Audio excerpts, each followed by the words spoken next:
Supreme কোর্টে কী হয়েছে দেখেছেন?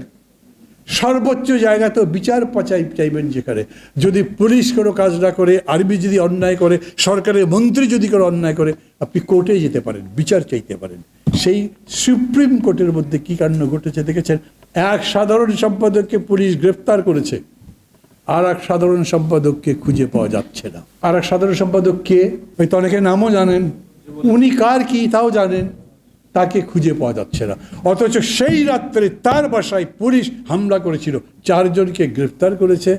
ওই মহিলা ছিলেন ওখানে নাকি ছিলেন না, এটা পত্রিকাও লেখা নাই, কোনো পত্রিকায় পরের দিন নিউজ ছাপতে দেয়। অর্থাৎ নিজের মানুষকে বাঁচাবার জন্য সব কিছু করবে। যে আমার আত্মীয় নয়, যে আমার নিজের নয়, এখন সব পরিবারের সংজ্ঞা ঠিক করে না। এই হলে আমার পরিবার, বাকি কেউ আমার পরিবারের সদস্য নয়। আমার পরিবারের যারা, তাদের জন্য সব ধরনের সিকিউরিটি দেওয়া হবে, আর বাকিদের বেলা আমি জানি না।